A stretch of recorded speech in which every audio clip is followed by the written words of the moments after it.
नमस्कार दोस्तों, मैं निर्मा रानी आज आपके सामने एक नई वीडियो के साथ एक नए टॉपिक के साथ जिसका नाम है श्वसन तंत्र। तो आज हम जो नया टॉपिक करेंगे वो क्या है? श्वसन तंत्र।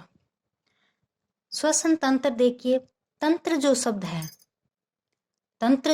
तंत्र शब्द का क्या अर्थ है? समूह है। तंत्र शब्द का अर्थ है समूह है। तो जब श्वसन तंत्र कहा गया है तो समूह किसका है? श्वसनीय अंगों का समूह है।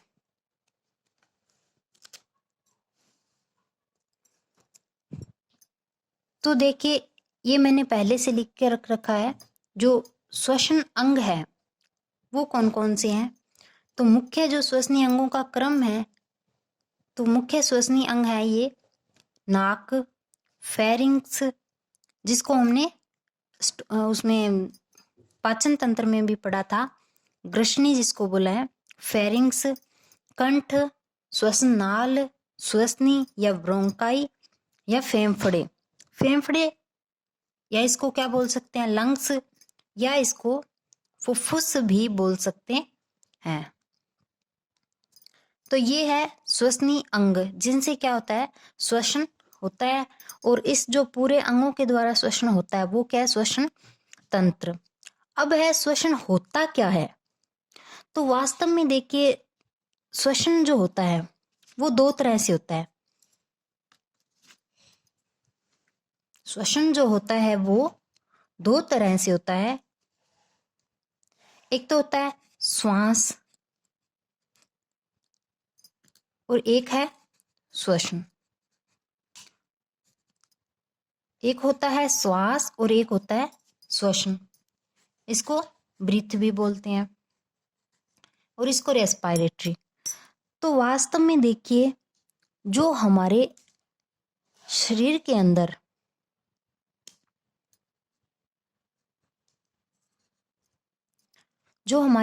अंदर नाक के द्वारा जो गैस से जाती है,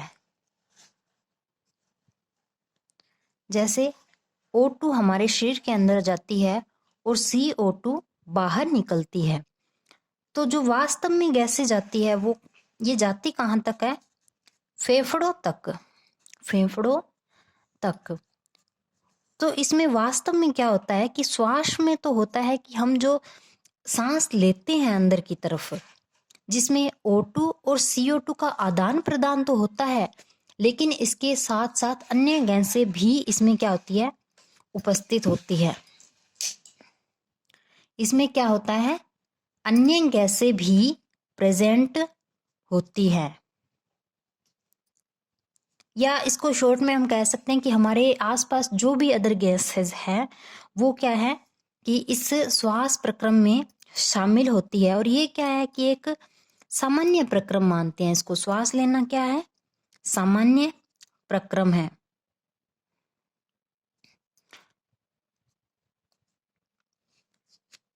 और इसको क्या मानते हैं? भौतिक प्रक्रम।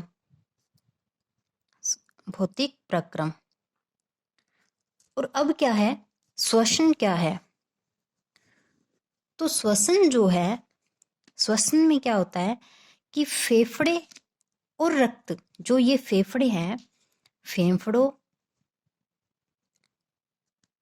और रक्त, या इसको बोल सकते हैं फेफड़ों या शरीर के बीच O2 या CO2 का जो आदान प्रदान होता है। श्वास में क्या था? देखिए, श्वास में तो था कि जो O2 और CO2 का आदान प्रदान फेफड़ों से हो रहा था, जिसमें क्या है? अन्य गैसें भी शामिल थी। लेकिन श्वसन में क्या होता है? सिर्फ O2 और CO2 का आदान प्रदान, विनिमय, जो गैस विनिमय जो हम बोलते हैं, वो वास्तव में किसमें होता है? श्वसन में। इसमें सिर्फ देखिए, अदर गैसेस जो होती है, अन्य गैसेस जो होती है वो शामिल नहीं होती। सिर्फ कौन सी होती हैं? O2 और CO2 गैसें शामिल होती हैं। अब यह प्रक्रम जो श्वास का प्रक्रम था, जिसे तो हम सामान्य मान रहे थे, लेकिन जो श्वसन का प्रक्रम है वो कैसा है? ऊष्माक्षेपी प्रक्रम है। ऊष्माक्षेपी प्रक्रम, जिसको हम ऊष्माक्षेपी को इंग्लिश में क्या कहते हैं? एक्सोथर्मिक। एक्सो का मतलब क्या होता है? एग्जिट या बाहर, और थर्मिक का मतलब होता है ऊष्मा। तो फेफड़ों से रक्त या जो शरीर तक का प्रक्रम है, और इसको हम क्या कह सकते हैं? जैव रासायनिक प्रक्रम। जैव रासायनिक प्रक्रम। ठीक है, तो ये आप लोगों को समझ आ रहा है या नहीं, इसके लिए मुझे फीडबैक में लिखें प्लीज।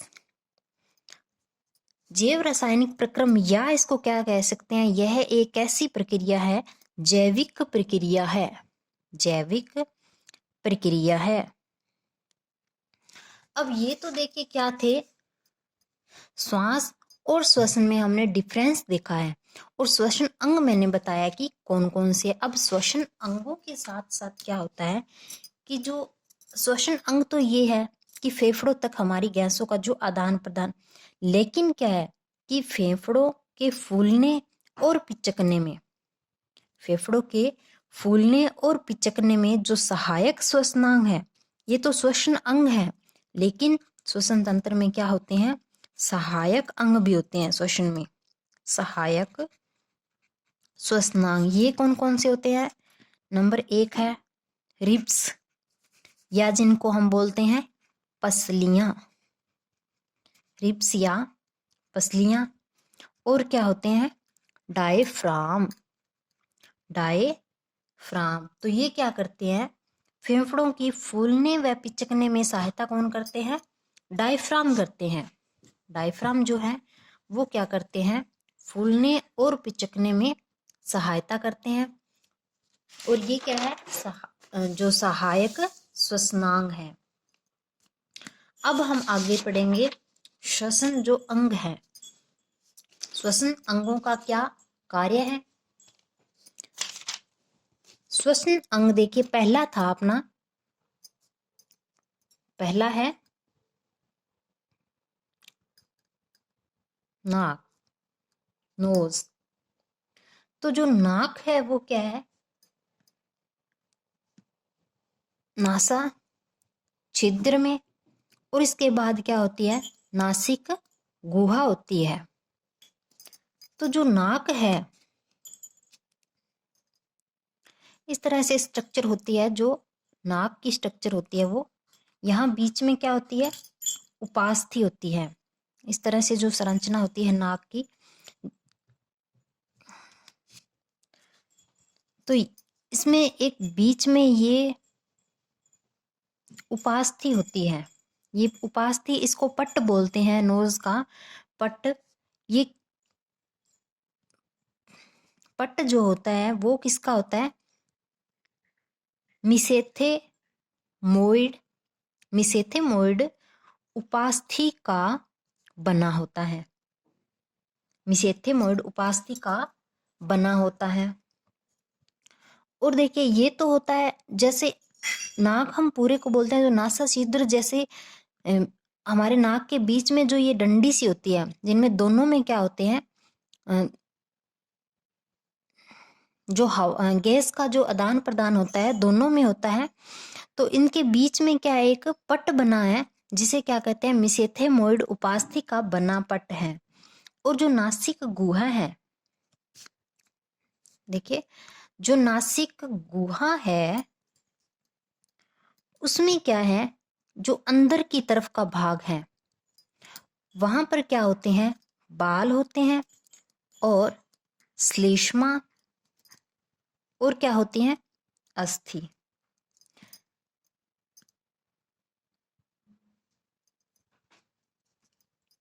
सॉरी, ये अस्थि था, अस्थि। अस्थि जो हड्डी का बना होता है पट्टा है, वो मिसेथेमोइड अस्थि का बना होता है। तो जो नासिक गुहा है इसमें क्या है? बाल है। तो बाल का क्या काम होता है? जैसे हवा चलती है तो क्या है? मिट्टी आती है, तो मिट्टी को वो रोकने का कार्य है, या हवा से जो मिट्टी हटाने का जो काम करता है वो बाल हमारे नाक में इसीलिए होते हैं कि जैसे मिट्टी नाक में जाती है तो बाल उनको क्या है, रोक लेता है, या उनसे रुक के जो मिट्टी है वो वापस गिर जाती है। उसके बाद है श्लेष्मा। श्लेष्मा का क्या काम होता है? ये है वायु का तापमान नियंत्रण करता है। वायु का तापमान, जो टेम्परेचर कंट्रोल करता है, वो श्लेष्मा करता है। जैसे हमारे शरीर का टेम्परेचर कितना होता है? 37 डिग्री। 37 डिग्री हमारे शरीर का होता है। और जो बाहर अगर टेम्परेचर देखें, वायुमंडल में अगर टेम्परेचर देखें कितना हो, 50 डिग्री हो, तो अगर 37 डिग्री टेम्परेचर है हमारे शरीर का और 50 डिग्री टेम्परेचर हमारे जो नाक से जाता है, तो उसमें आगे श्लेष्मा जो होती है उस टेम्परेचर को श्लेष्मा द्वारा शरीर में जाने तक वो टेम्परेचर कितना हो जाता है? 37 डिग्री, जो कंट्रोल करता है श्लेष्मा। उसके बाद है अस्थि। अस्थि है, ये क्या है? वायु को मार्ग प्रदान करती है, वायु को मार्ग प्रदान। और देखिए यह जो अस्थि है वो क्या है? घुमावदार अस्थि है। सिंपल शब्दों में हम कह सकते हैं कि ये अस्थि कैसी है? घुमावदार अस्थि है, जिसे टर्बाइनल अस्थि भी कहते हैं। इसे क्या कहते हैं? टर्बाइनल अस्थि, जिसे टर्बाइनल अस्थि भी कहते हैं। उसके बाद है टर्बाइनल में क्या होती है? एक श्लेष्मा झिल्ली होती है। टर्बाइनल में भी क्या होती है? श्लेष्मा झिल्ली, जिसका नाम क्या है? स्नीडेरियन झिल्ली होता है। जिसका नाम टर्बाइनल में कौन सी झिल्ली होती है? एक श्लेष्मा झिल्ली, श्लेष्मा झिल्ली होती है, जिसे क्या कहते हैं? स्नीडेरियन, स्नीडेरियन झिल्ली। इसका काम क्या होता है? स्नीडेरियन, देखिए हम जो अस्थि पढ़ रहे हैं उसमें वायु को मार्ग प्रदान करती है अस्थि, ये घुमावदार होती है और इसे टर्बाइनल अस्थि कहते हैं। इस टर्बाइनल अस्थि में श्लेष्मा झिल्ली होती है और श्लेष्मा झिल्ली में स्नीडेरियन झिल्ली होती है। हम इतना सारा मैटर क्यों देख रहे हैं? क्योंकि देखिए ये कई बार कंपटीशन के एग्जाम में भी आता है। जो स्नीडेरियन झिल्ली है वो दो काम करती है, दो कार्य है इसके। एक तो है कि ये जो गंध है, गंध की संवेदना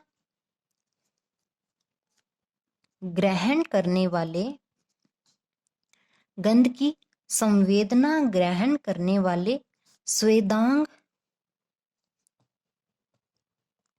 उपस्थित करती है। और दूसरा इसका जो कार्य है, दूसरा इसका कार्य है वो क्या है कि यह जो इस झिल्ली में राइनो वायरस का क्या होता है? संक्रमण।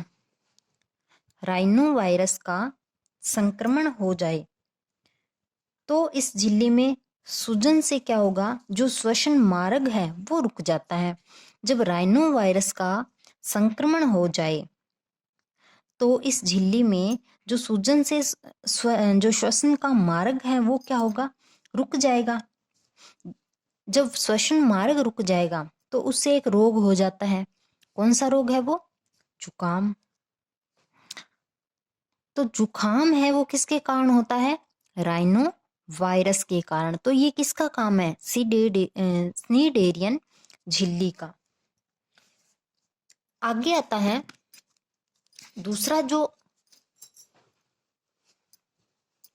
दूसरा भाग आता है श्वसन अंगों का, वो है फेरिंग्स। फेरिंग्स या ग्रसनी। फेरिंग्स या ग्रसनी। तो फेरिंग्स या ग्रसनी है जो हमने उसमें पाचन तंत्र में भी देखी थी कि जैसे ये देखिए, यहां से मैंने बताया था कि यहां से यहां जो होती है। ये क्या है, ग्रसनी क्या होता है, खाली स्थान होता है। यहाँ सिर्फ जो भोजन होता है, जैसे यहाँ से भोजन गया, जो रसगुल्ला जो टिकाया वो इस साइड जाएगा, और यहाँ से जो गैस से जो आती है वो इस तरफ जाएगी। तो इसके भाग होते हैं, भाग कितने होते हैं इसके, 3। बस सिर्फ इसका काम क्या होता है कि ये एक रिक्त स्थान होने पर भी जो वायु और भोजन को क्या करता है, पथ प्रदान वायु और भोजन को रास्ता देता है। और यहाँ पर ये देखिए इस तरह से बनाया था, और ये ऐसे छल्ले जैसी सी आकार के छल्ले जैसी संरचना, ये क्या है, श्वसनांग है, जो श्वसन नली है। और यहाँ ये तो जो ग्रसनी क्या काम है, ग्रसनी का वायु और भोजन को रास्ता प्रदान करना। इसके क्या 3 भाग हैं, देखिए, एक तो है जो नाक की तरफ जाता है, एक है मुख की तरफ जाता है इस तरह से, एक है नाक की तरफ जा रहा है, एक मुख की तरफ जा रहा है, और एक है कंठ की तरफ जा रहा है। तो जो नाक में जो ग्रसनी को बोलते हैं, नाक की ग्रसनी को क्या बोलते हैं, नेजोफेरिंग्स, नेजोफेरिंग्स। और मुख की ग्रसनी को क्या बोलते हैं, ओरोफेरिंग्स। और कंठ की ग्रसनी को क्या बोलते हैं, लैरिंगोफेरिंग्स, लैरिंगोफेरिंग्स। ठीक है, तो हमने अब जो पाचन तंत्र और हमने श्वसन तंत्र दोनों को देख लिया, तो फेरिंग्स हमें समझ आ गई होगी, क्योंकि पीछे मैंने नहीं बताया था। अब है तीसरा जो पार्ट आता है श्वसनांगों का, वो है कंठ या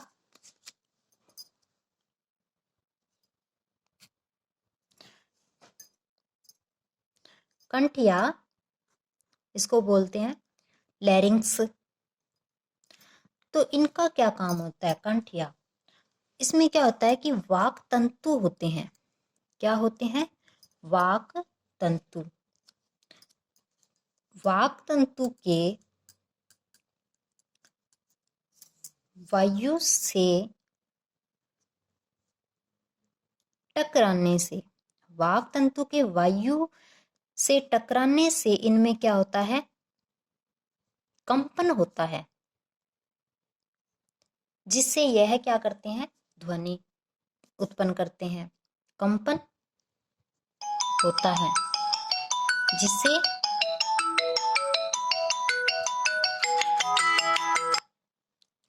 जिससे यह क्या करता है, ध्वनि उत्पन्न करता है। तो वाक तंतु के वायु से टकराने से इनमें कंपन होता है, जिससे ये ध्वनि उत्पन्न करता है। और